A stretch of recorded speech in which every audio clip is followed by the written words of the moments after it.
Welcome, everybody, to the Retirement Success in Maine podcast. My name is Ben Smith, and I'm one of the co hosts here on the show. Listeners, I hope you are all doing well today. It's fall. NFL is kicking off. The Patriots got the first win of their season.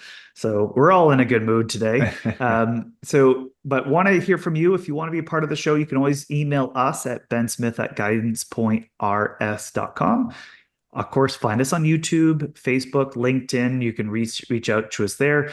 Just search Retirement Success in Maine Podcast. You can find some more additional content on those platforms, or even Google on our blog as well.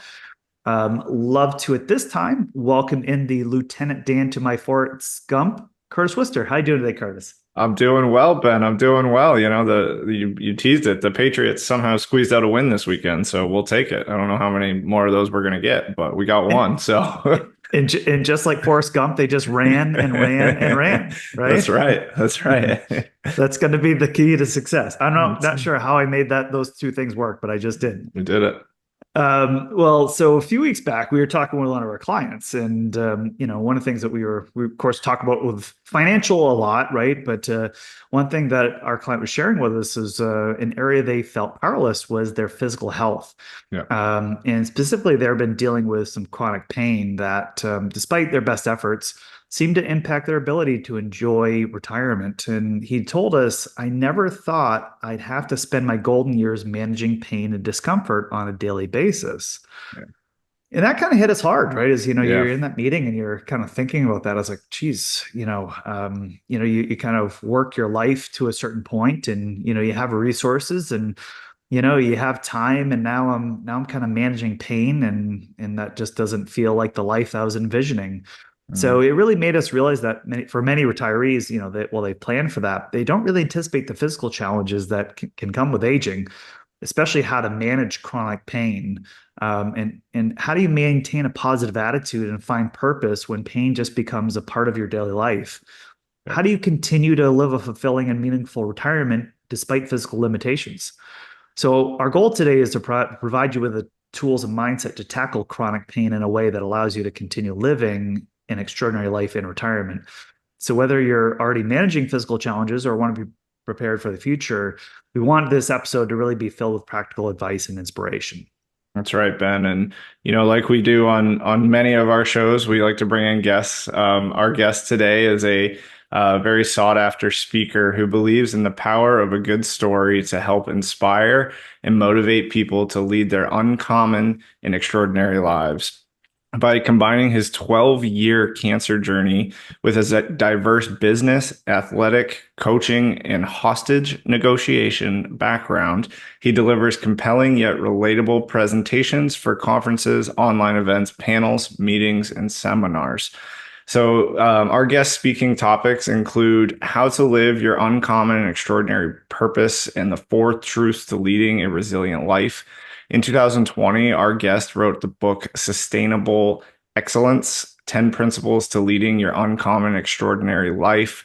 2024, our guest was featured as an author in the book Perspectives on Cancer, Stories of Healing, Hope, and Resilience. So our guest has also been on over 600 other podcast episodes worldwide on the topics of mindset, motivation, and personal development.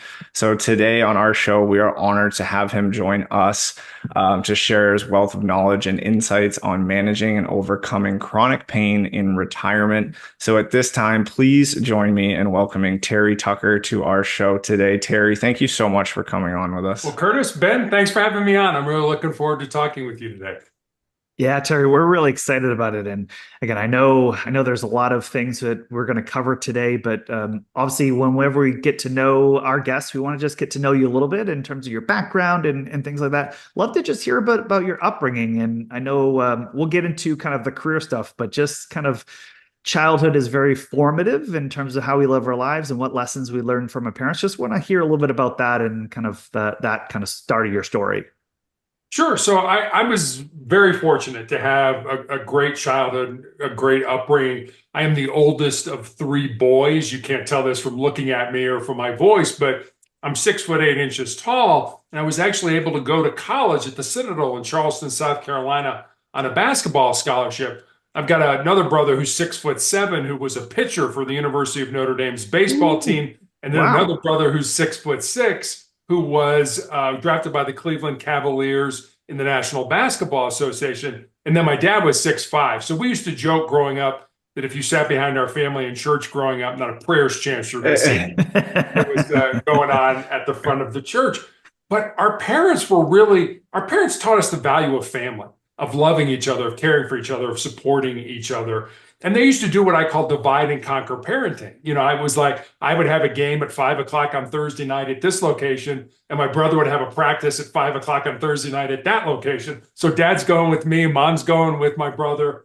And our whole family literally revolved around sports growing up. So I think the lessons our parents taught us, my brothers and I have tried to pass down to our family today as well. Wow, I love that. Terry, so I know you just kind of teased it up a little bit, but obviously your background, right? NCAA Division I basketball player. I know we haven't talked about it a ton, but marketing executive, hospital administrator, customer service manager, a SWAT hostage negotiator, a business owner, a basketball coach, and this last one, cancer warrior. I guess my question for you, what has been the common thread through that kind of career journey and life journey for these diverse roles? I guess in one word, to answer that question, it would be service. I think that's another thing our parents taught my brothers and I. Both of my brothers are in education, have been in education, high school education their entire lives. And, I had a lot of jobs, but if you ask me what I did for a living, I would tell you I was a police officer. So the service aspect of that is you've been given a lot. You're very fortunate in the things that you have. You need to give back. Whether it's to, on an individual basis or whether it's to your community, serving in education, serving in law enforcement, whatever that ends up being. So service is really, I think, for me, the underpinning of everything that I've done in my life. And I think my brothers would say the same thing as well. Mm. Well, obviously, as we kind of go through that, Terry, is you wrote a book, right? So you have this life experiences, and then you're like, hey, I want to write a book, The Sustainable Excellence: 10 Principles to Leading Your Uncommon and Extraordinary Life. Tell us a little bit about why you wanted to write that book. Well, in all honesty, I didn't. I never expected to write a book. I never really wanted to write a book. There's kind of an old joke that says when we talk to God, it's called prayer. When God talks to us, it's called schizophrenia. So God never, talked to me and said, hey, Terry, write a book.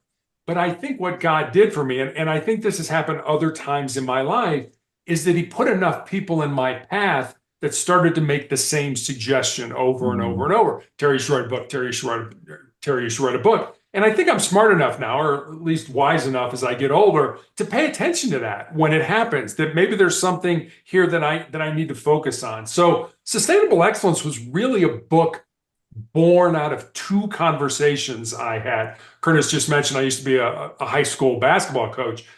And I did. It was a girls' high school basketball coach when we were in Texas. And I had one of my former players move to the area in Colorado with her fiance, where my wife and I live. And the four of us had dinner one night. And I remember saying to her after dinner that I was excited that she was living close and I could watch her find and live her purpose. And she got real quiet for a while. And then she looked at me and she said, well, Coach, what do you think my purpose is? I said, I have absolutely no idea what your purpose is, but that's what your life should be about. Finding the reason or the reasons you were put on the face of this earth. And there are reasons you're here, using your unique gifts and talents and living that reason. So that was one conversation. And then I had a young man in college reach out to me on social media, and he asked me what I thought were the most important things he should learn, not to just be successful in his job or in business, but to be successful in life. And I didn't want to give him that, get up early, work hard, help out. I didn't want to give him sort of the cliches that we already know. Yeah. So I took some time, and I eventually took some notes and had sort of these 10 thoughts, these 10 ideas, these 10 principles. And so I sent them to him. And then I stepped back and I was like, well, I got a life story that fits underneath that principle, or I know somebody whose life emulates this principle. So literally during the 4 to 5 month period, and we'll probably get into this, I had my leg amputated in 2020. While I was healing during that process, I sat down at the computer every day and I built stories, and they're real stories about real people underneath each of the principles. And that's how sustainable excellence came to be. That's fantastic. And I'm going to tell everybody listening right now to just click pause. We're going to have links to that book and the other book as well. But to Sustainable Excellence in our show notes. So pause it right now, go find it. We'll plug it. So make sure everyone check that out. But Terry, I want to, you kind of teed it up there a little bit. So we really want to get into kind of dealing with pain and chronic pain and retirement. I know you just mentioned in 2020 with your leg. Obviously, you face an extraordinary challenge in your life with your cancer journey. How have you managed to maintain a positive attitude through this physical pain and difficulties? I think a lot of it has to do with understanding we're all going to have pain in our lives. And it doesn't have to be, any kind of a physical ailment. I mean, it can be as simple as, you break up with your boyfriend or your girlfriend, or you get let go from your job, or, the plane you're leaving on to go on vacation gets canceled or something like that. Pain is inevitable. Suffering is optional. I wish I would have said that quote. It's been attributed to so many different people, but I really love that. And I think being able to handle pain has to do with where is your focus?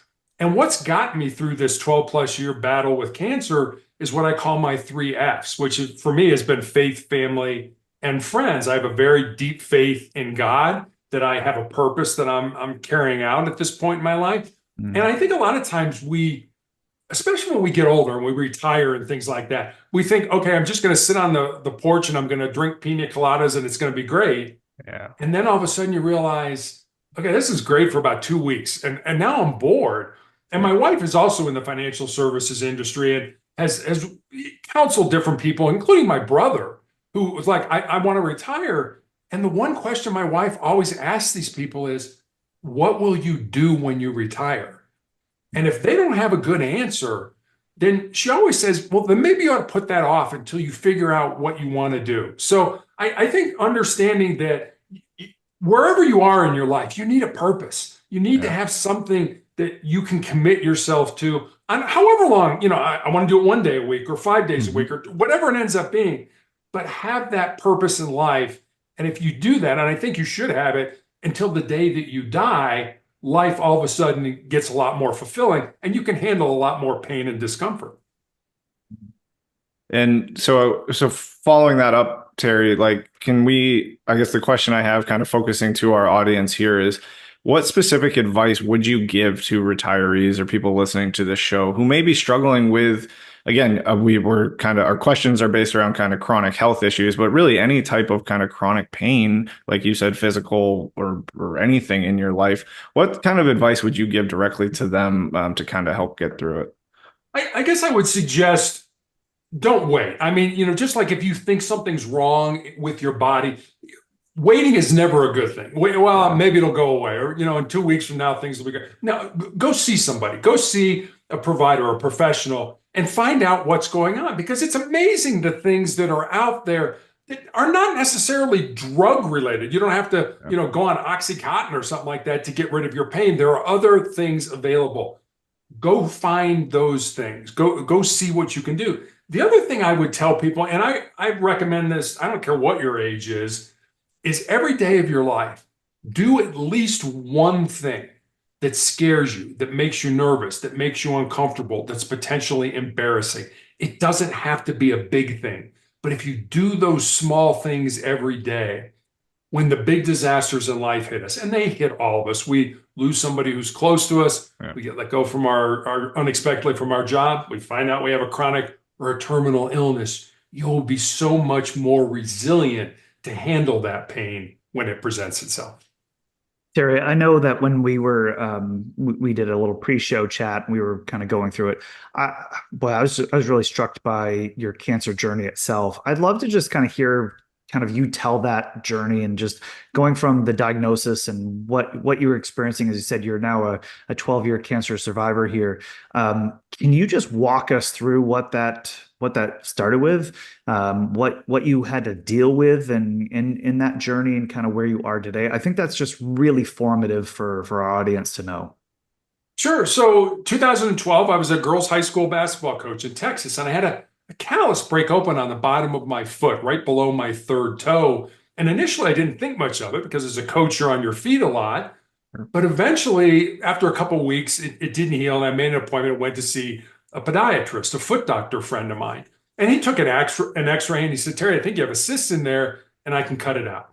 And he did. And he showed it to me. It was just a little gelatin sac with some white fat in it. No dark spots, no blood, nothing that gave either one of us concern.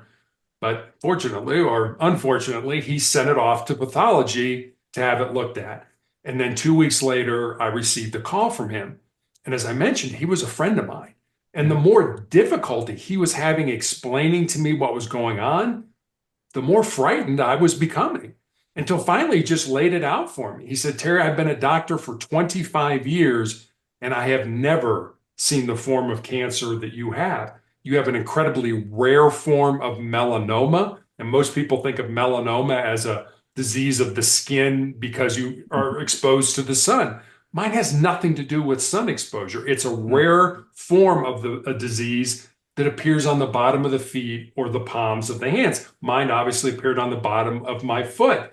And so because it was so uncommon, he recommended I go to MD Anderson Cancer Center, probably one of the better cancer centers in the United States, to be treated. And so I did. And they took off basically the bottom of my foot and all the lymph nodes in my groin.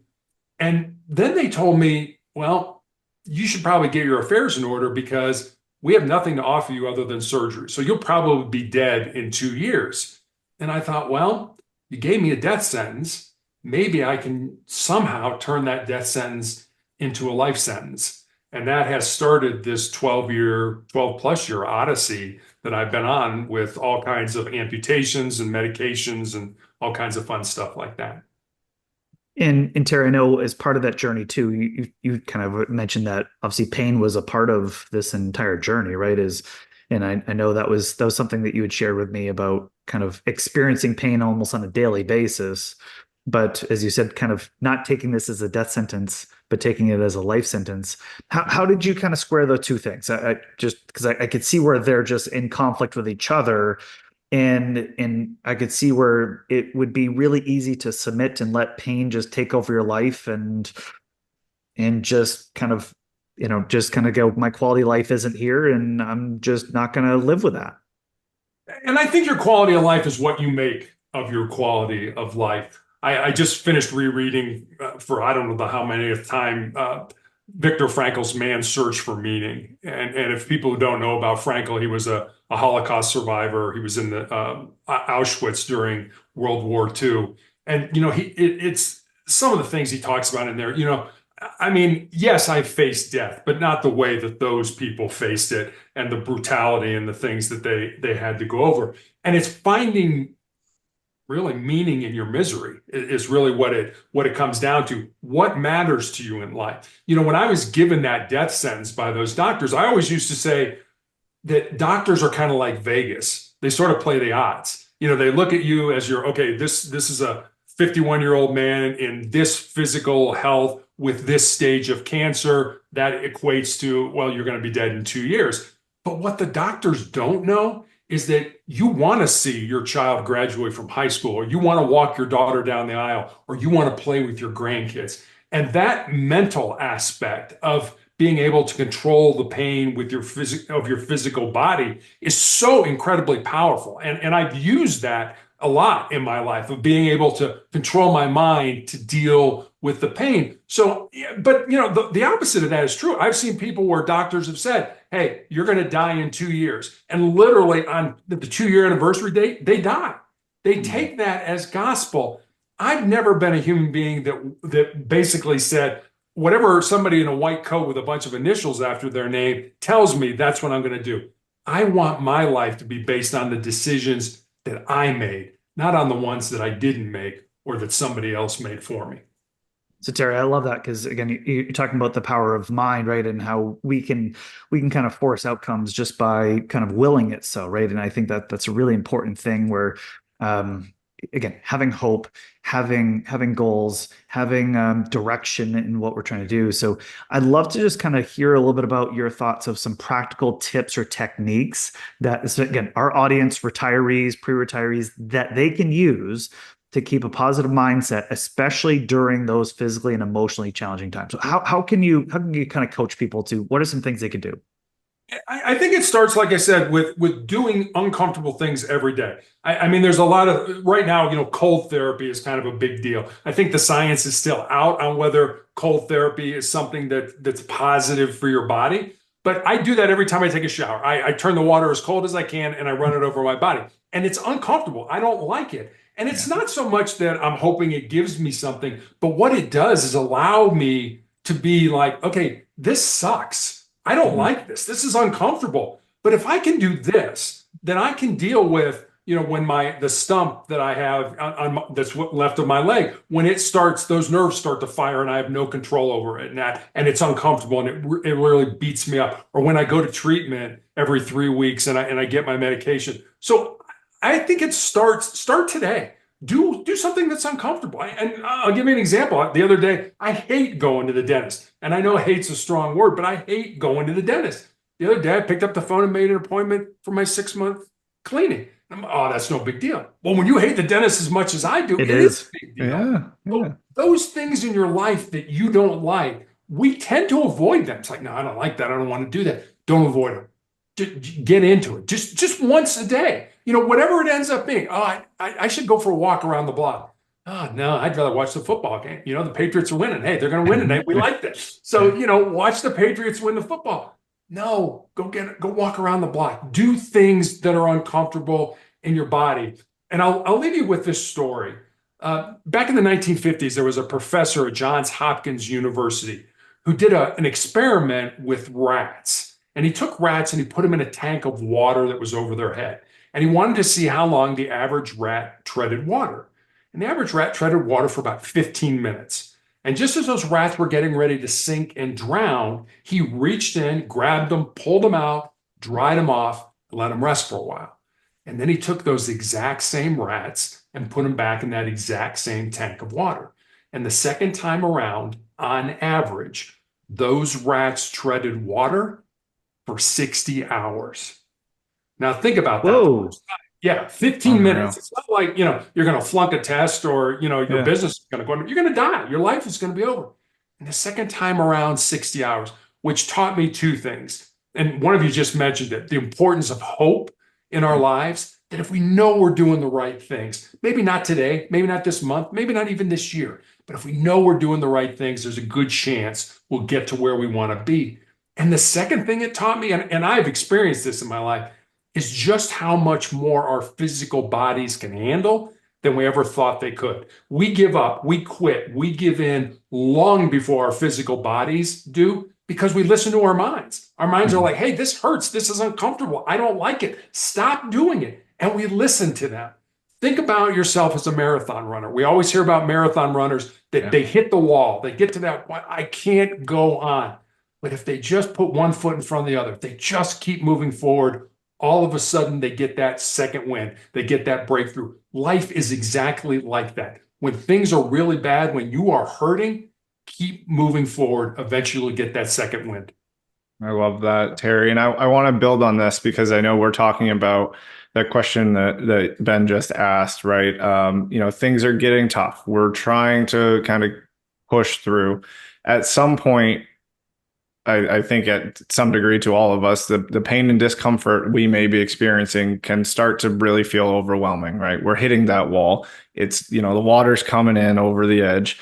How can we kind of embrace that feeling of being overwhelmed and really wanting to just give in, essentially, and really build a resilience rather than just kind of giving up?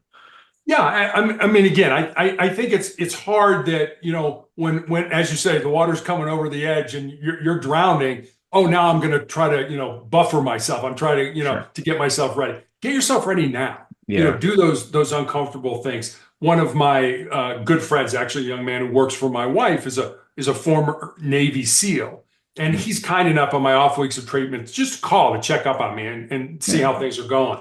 And a lot of times we talk about what the SEALs talk about in terms of their 40% rule, which basically says if you're done, if you're at the end of your rope, if you can't go on, you're only at 40% of your maximum. and you still have another 60% left in reserve to give to yourself. And I think that story sort of dovetails with the rat story that I just told, Yeah. where, and don't get me wrong. I mean, I think we all have a breaking point. So don't Sure. get me wrong. Sure. But I think that breaking point is so much further down the road than we ever give ourselves credit for. Like I said, we quit, we give up, we give in long before our bodies are just like, I can't do it anymore, because we listen to our minds. Callous your mind now, strengthen your mind now by doing those small, uncomfortable things so that when the big disasters hit, you'll be ready to handle them.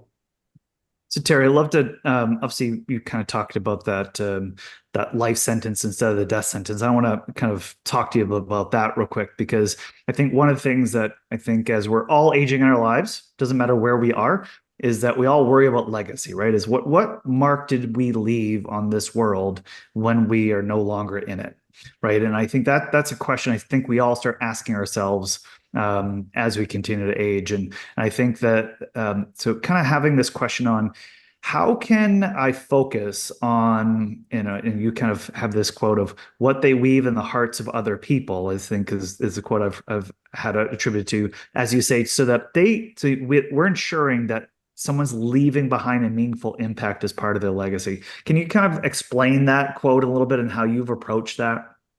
Yeah, what you leave behind is what you weave in the hearts of other people.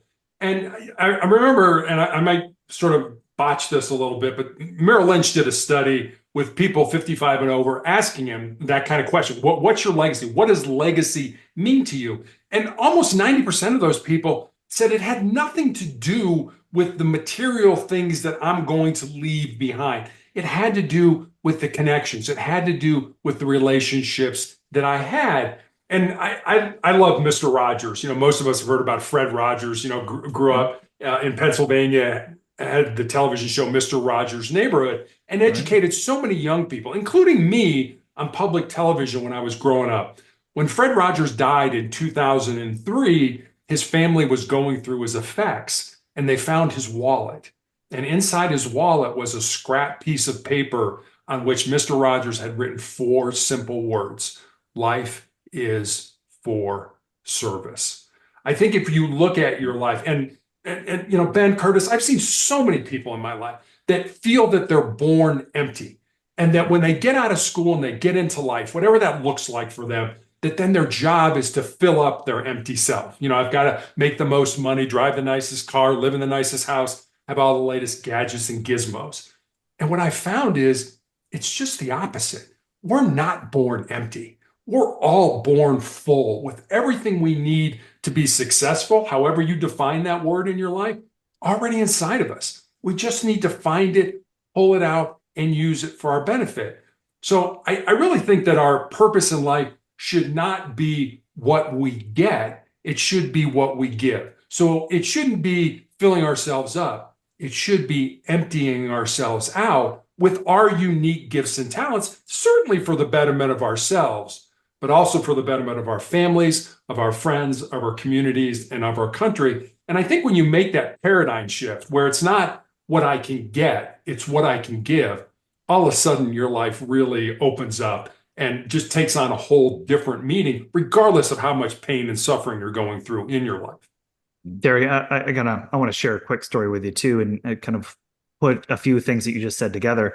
And again, one of the things that we're trying to do as financial advisors is trying to say, well, not only what's the purpose of your life, but also what's the purpose of money to support your life, right? And trying to match those two things together.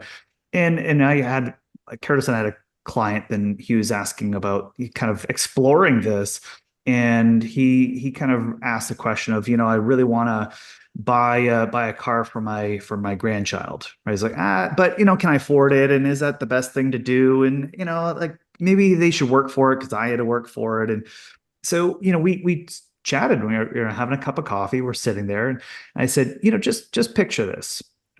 You take your grandson to that car dealership, right? You guys go through and you talk through kind of the right car for them and the right amount of space and trunk space, because they got sports and they got this and they got that, and you talk about going to college, and that car is going to allow them to get to college. and you kind of work through kind of what's the right amount of money and you negotiate it and you go through this. I said, think about this. Your grandson is going to think about this experience probably for the rest of his life as he buys any car that he goes through and thinks about that as he turns the key in ignition or maybe pushes the button now, whatever the story is. But he's going to think about that and think about a legacy where you taught financial, moment to your grandson. You talk about the power of what this vehicle represents to them. You talked about the negotiation of it, but you shared something together, right? And think about what is the purpose of money and purpose of our life and our legacy and what we weave together, as you're saying. It's like those are the powerful things about what we're kind of giving, and that's the echo in our lifetime. So I just kind of what you said, and I just was like, well, that's the perfect thing. And he goes, I never thought about that, Ben and Curtis. I never would have put that together. He goes, that's probably one of the most important things I could do with my money, right? That's that moment and what that's going to translate into who he is and how he's going to develop and how he thinks about money and cars in the future. Because then I want to be a part of that. So I just wanted to share that before we kind of move on, because I thought that was a really good corollary to what you're kind of saying here, Terry. That's a great story, and I'm reminded of another story that I heard, and I don't think this is a true story, but it's a story that has a great message to it, and it's about Alexander the Great, probably one of the greatest conquerors of all times. And supposedly this story goes that as Alexander the Great is dying, he calls his counselors together and he says, all right, I want you to carry out my final three wishes. My first wish is that I want only my doctors to carry my casket, my coffin to the grave. My second wish is that I want the road to the cemetery paved with gold and silver and precious stones. And the third wish that I have is that you leave my hands hanging out of my coffin. And one of his counselors steps forward and says, you're Alexander the Great. You're the most powerful man in the world. And these seem like, my words, not his, kind of goofy wishes. Why did you want to do this? And he said, number one, I want my doctors to carry my coffin to the grave because I want people to understand that no doctor heals anybody. They just help the body to heal itself. And so people should pay attention to how they treat their bodies, what they eat, exercise, and things like that. He said the second wish about having the road to the cemetery paved with gold, silver, and precious stones, he said, I spent my entire life accumulating wealth and power and influence, and yet none of that is coming with me beyond the grave.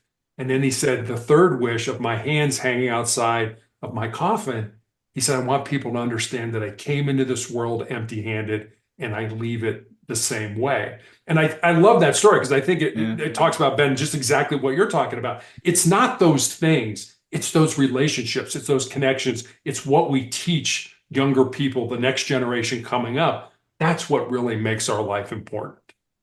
Yeah, it's a great story. And I want to focus a little bit, Terry, now on your work as a motivational speaker, right? And so I heard you say earlier you said you've had a lot of jobs, but you'd call yourself a police officer. So what stories or experiences from your time as a police officer, or even back in your athletic career, maybe coaching career, what stories can you pull from that have influenced your approach to overcoming adversity, and how can retirees or listeners apply similar principles to navigate challenges in their lives? That's a great question. And I guess let me just give you some of the things that I learned when I was a hostage negotiator. I remember when I first started, they gave us a formula of how human beings communicate with each other. And that formula was 7-38-55. So 7% of how we communicate a message with each other are the words that we use. And think how many times in your life you're like, oh, I wish I hadn't said that, or oh, I wish I would have said that in a different way. That's only 7% of how that message gets communicated. 38% is the tone of voice that you use with that message. Are you yelling and screaming? Are you happy? Are you down? Are you depressed? How is that tone of voice communicating your message? And then more than half of how we communicate a message with each other is our body language and our facial expressions. And they gave that formula to us with the understanding that when we were negotiating with somebody, if you had a gun and you were barricaded in a room somewhere, I was not in the room with you trying to get you to put that gun down. Sure. So we ended up not having the luxury of having that 55%. So I couldn't say something, to you, Curtis, and be like, and I could watch you kind of roll your eyes like, oh, what an idiot. I can't believe he said that to me, kind of thing. So we had to get good at figuring things out, certainly based on what people were saying, but also what they weren't saying and how they were saying it. And so that was incredibly important. And I guess, some of the other things that we learned, and we used to call this tactical empathy. I think you get rid of the word tactical, and empathy applies to all of our situations. We would get on scene a lot of times and have no idea why we were there, what precipitated this person to do what they did. Yeah. And so by saying, hey, Curtis, I'm Terry. What's going on today? Basically, help me to understand where you're coming from. And the important word there is understand. If you were a homicide suspect that just killed 3 people, I wasn't going to agree that what you did was right. But by understanding, by getting you to believe that I was understanding where you were coming from, understanding builds trust, and trust gets me to a point where I can get you out safely. So, especially today, we've got this whole, we're yelling and screaming at each other. And when we're yelling and screaming at each other, we can't hear what either person is saying. Like I said, find out where other people are coming from. Help me understand where you're coming from. I may not agree with you, but at least by doing that, we've started a dialogue, and that dialogue can lead to trust, which can lead to building a better relationship with another human being. Jerry, that's really insightful, because again, I think there's obviously we're heading into an election season too, and I think that these I think we all kind of getting a little fever pitch with both sides, right? And I think there's the talking points that either side has in response to something else is said. So I think maybe just kind of maybe the listening part and understanding those two things combined maybe can kind of help maybe turn some of that down. So that's really great. I know you've said a few times, Terry, so far about that not quitting really has been the key to never being defeated, right? That just, again, having something to live for today, and having something and being uncomfortable and in those sorts of pieces. So I want to just kind of think about not only just maybe newly retired, but maybe people that are well into retirement and they feel like maybe that their best years are behind them. And we hear that some is, hey, I used to be able to, and I used to this, and all these past statements. How would you kind of advise them to keep pushing forward to create a fulfilling and extraordinary life in retirement, even in the face of, say I do have chronic pain or something going on there? Sure. So, I mean, I'll just look at my life. I spent so much of my life before I got cancer doing physical things. I played Division I college basketball with a police officer. I was on a SWAT team. And now I'm in a wheelchair and I don't have a left leg. So how do you balance that? And I think when you can't do what you were good at, you do what's important in life. And I really think that's kind of what I've been doing.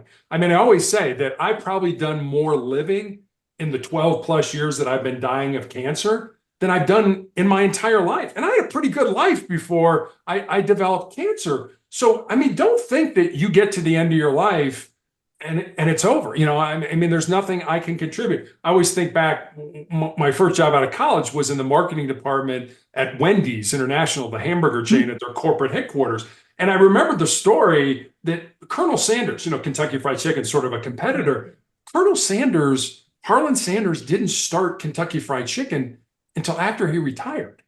He was in his 60s when he started that business. So don't ever think, and I think a lot of times we sort of get caught up in, well, there's a purpose. And we use that word in the singular in our life. There's one thing I'm supposed to do.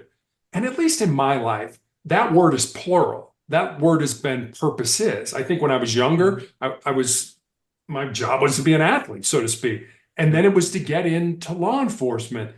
And now it's changed even again as I've gotten older and been dealing with cancer, to put as much goodness, positivity, motivation, love back into the world as I can. So don't think of your life as there's one thing, well, I've done it, so you know what, I might as well just go dig a hole and get in. No, you can still be very effective, especially elderly people. The knowledge, the wisdom that you have that you can impart to other people is amazing. Get out there and start imparting that stuff. Go talk to kids at school. They will be Mm-hmm. amazed at the stories that you've had in your life and things like that.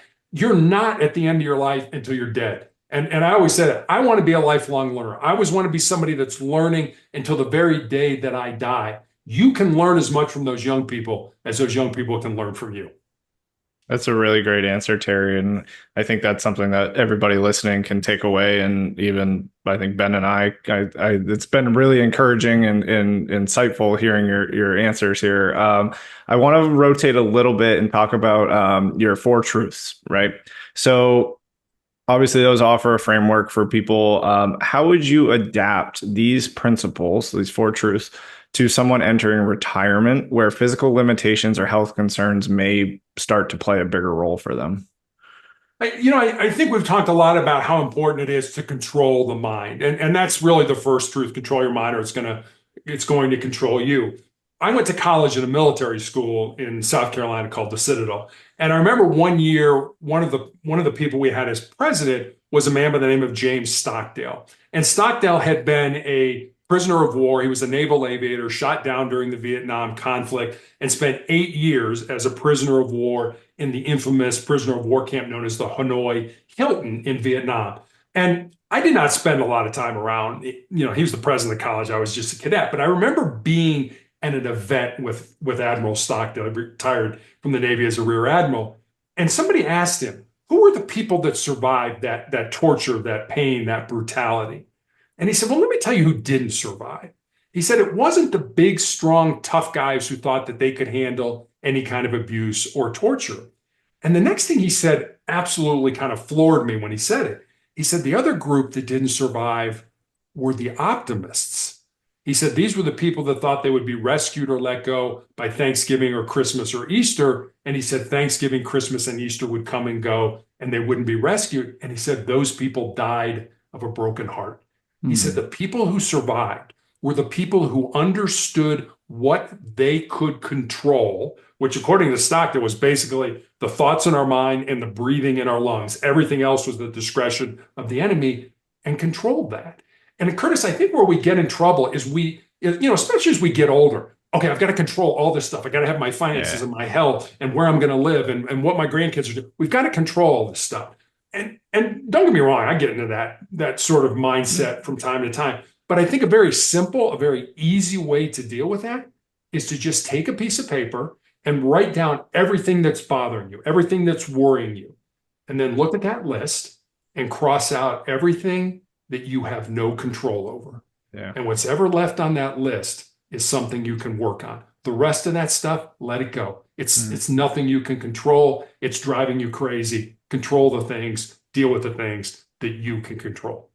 Derry, I love that because, of course, as financial advisors like we are, again, we're being told to, well, we got to control. Well, the market went down, so we gotta put a semblance of control into this, and we got to figure something out to make it better right now. And these are things that they're externalities, right? Is we don't control if the stock market goes up or it goes down, or or if this investment goes up or down. It's just, again, we're trying to position things in the correct way, and there's a faith of over time that things work in a certain way.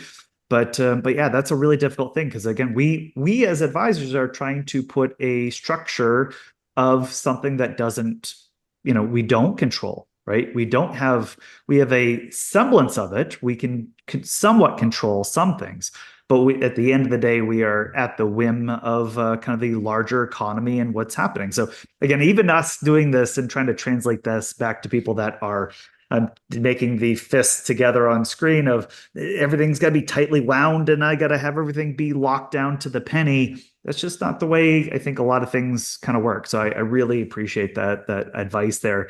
I know we've talked a little bit about that service, right? Because you talked about all the things in your life about athlete, coach, police officer, and even today, speaking and writing, that you're servicing people. And that's kind of the common thread is that, having your full cup and servicing others, especially through humility. Can you talk a little bit about, because I think that's something where Curtis and I hear this a lot from people that their purpose was their career. And a lot of times they're being told, talk about what you can't control is, hey, we don't think you're a great fit for our organization anymore after so many years of service. And I think you should retire, right? I think it's time for you to get done and force retire and go figure something out. And they're left lost, right? They're like, well, that was my purpose. This is what I love to do. I was very good at it. To your point about athletics, or at some point, all these things end. Can you talk a little bit about, all right, I'm a little bit lost right now. I don't really know what to do. I don't know where to go. Again, service is something that sounds good. How would you kind of advise someone to go find kind of an ability to go contribute to community and family through service? Again, even if in the face of, say, physical or mental limitations. Sure. So I saw this when I was in law enforcement. I saw people whose identity was tied to that gun and that badge and that authority that they had. And they'd been working for 30, 35, 40 years, should have retired long ago. I mean, the department wasn't going to force them, so they would put them somewhere where they really weren't doing anything, but it was something to do. And, I never took my value from the job that I had. I wanted to take my value based on my gifts and talents. So I guess I would suggest to these people, what are your gifts and talents? What are you good at? I was good with numbers. I was good with I was an accountant, or I was a teacher, or whatever it was.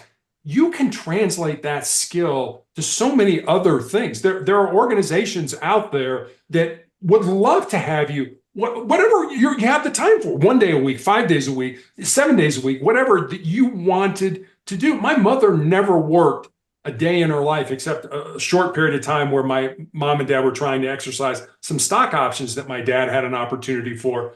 But after my dad died and my mother was looking for something to do, she became a customer service representative in an emergency room at the local hospital.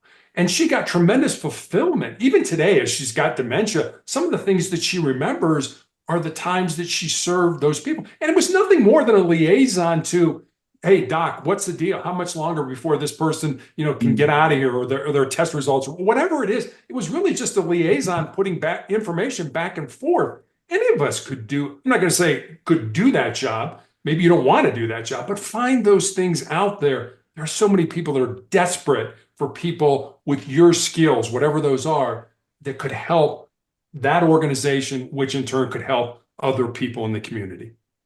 Terry, I gotta share a personal note too, and this is my dad. So I gotta put a plug in for my dad because I love him, and Yep. and so he was a 35-year long history teacher at a local high school.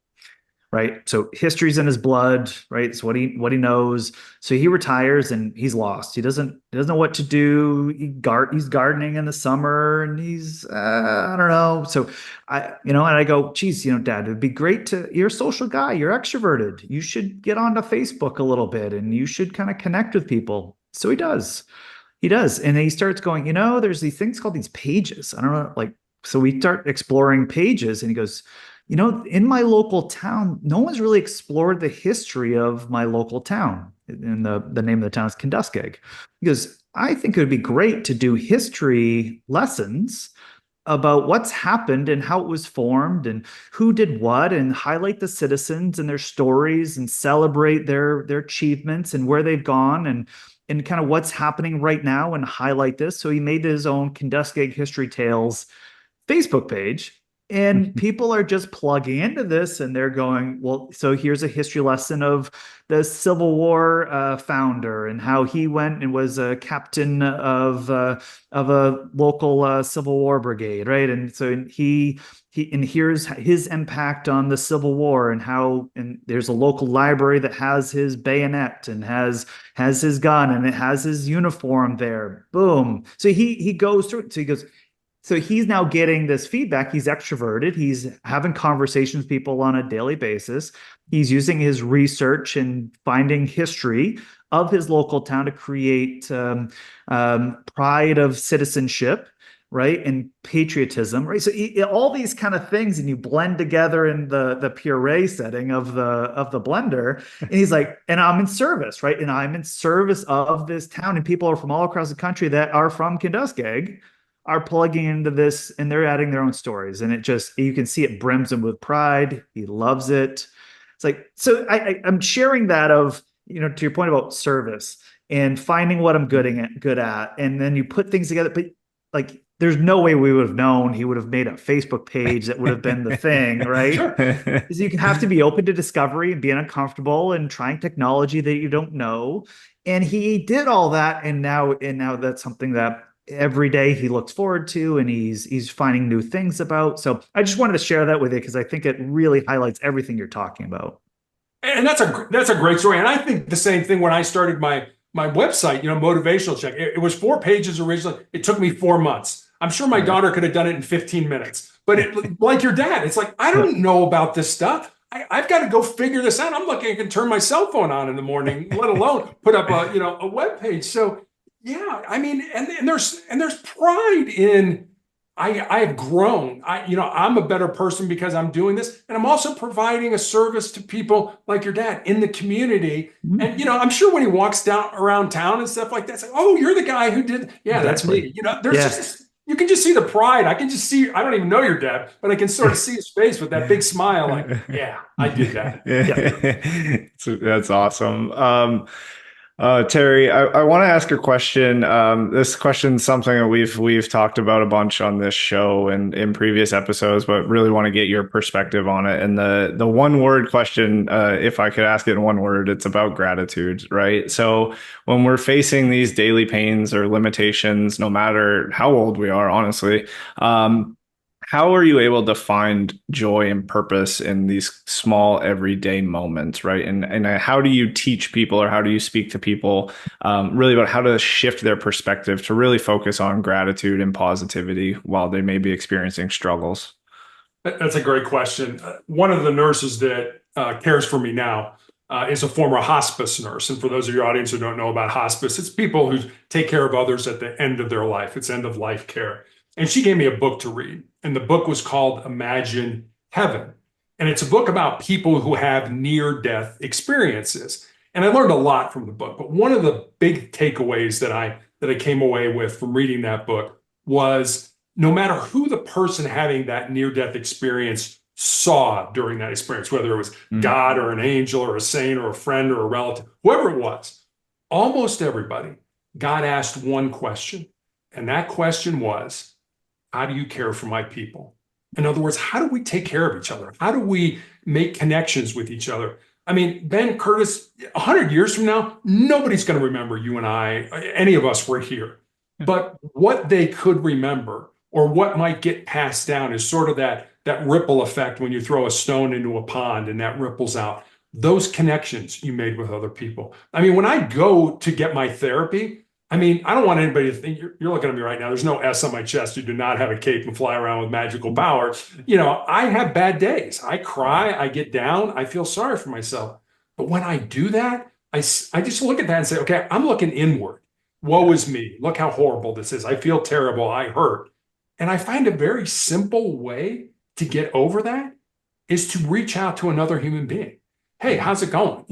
Call somebody. Hey, how's it going today? What's going on? Hey, you want to have a cup of coffee? You want to get together? Smile at somebody. We have mirror neurons in our brain. If I smile at you, those mirror neurons, see, don't say that 3 times fast. Those mirror neurons in your brain will engage and you'll smile and you won't even realize why. But now all of a sudden you've brightened another human being's day. So I guess an easy way to do that is when you're down, when you're feeling down, now all of a sudden I'm grateful because I've made a difference in another human being's life simply by saying hi or smiling at them or just ask, how's it going today? Or something like that. I think we make life much too complicated. Just doing something as simple as that will brighten your day, brighten their day. And the amount of gratitude that comes from that is just amazing. Yeah, that's just a fantastic answer, Terry. I really appreciate that. So I have one kind of wrap up question for you, but before I ask, I just want to say on behalf of, I think I'm speaking for Ben, confidently speaking for Ben here as well. Just thank you so much for coming on our show, and sharing your story, and you're providing your insights and expertise. And I think it was a really great conversation, and we're super happy to have it. But I do have one final question for you. So again, the name of our show, right? Retirement Success in Maine. Have to ask, how do you plan on finding your own personal retirement success? That's a great question. I probably will never retire. I mean, this is, Yeah. this, I don't think, be like my wife, what do you want to do when you retire? I have no idea. Right. So I better keep doing what Right. I'm doing and things like that. When I was, I guess, let me back up for a second. Curtis, Ben, thank you for the opportunity to be on here with you today. This has been great. And I hope our conversation provided value to your audience. When I was growing up, there was a basketball coach at UCLA by the name of John Wooden, who I was a huge fan of, hung on his every word. And Wooden had what I've never found a better definition of success in life. What does successful retirement look like? And this is what Wooden said. He said, success is peace of mind, which is a direct result of self-satisfaction and knowing that you did the best to become the best that you're capable of becoming. And I think that definition, again, one of the winningest coaches in college basketball, nothing in that definition says anything about winning or losing. No. It just says, did I do my best? Yeah. And if that's what retirement looks like for you, I did the very best I could before I retired and after I retired. As far as I'm concerned, that's a great definition. Love that. Terry, love that. Again, as Curtis said, we really appreciate you coming on our show today. This is just amazing in regards to kind of a nice little library piece for us and our kind of listeners, I believe, to not just listen to once, but to come back to, because I think there's in our lives, we're sometimes on positive notes and sometimes we're on negative notes, and sometimes we got to kind of remind ourselves when we're kind of hit some of those low points that, hey, we can work through this. We can refocus ourselves. We can kind of get to those, those four truths that you offer as a framework. But we really appreciate you coming on the show, and really great to meet you today. And thanks so much. Well, thanks for having me on. I really enjoyed talking to you both. So really great to have Terry Tucker on the show today. Again, talk about what a diverse experience of life he's had, right? And talk about, again, SWAT hostage negotiation, coach, marketing, and kind of like all those kind of life experiences, but also kind of the cancer piece too, right? And understanding that. And again, you kind of go, here's someone that has had a pretty long relationship with cancer, and he's experienced all of it. And to kind of go through and have kind of that attitude is really remarkable. So very fortunate, I think, for all of us to hear from Terry today and kind of get those lessons down. So we are at episode 101. So you can, we want you to go and check out Terry's book, because I think if you enjoyed hearing from him in this hour, I think you will definitely love to experience his reading there and the Sustainable Excellence book. So love for you to go there. So go to our blog at blog.guidancepointllc.com/101. And you can go and you'll find in the show notes, again, all the transcript, but you also find kind of the link to Terry's website, motivationalcheck.com, and the Amazon link to his book. So check those things out.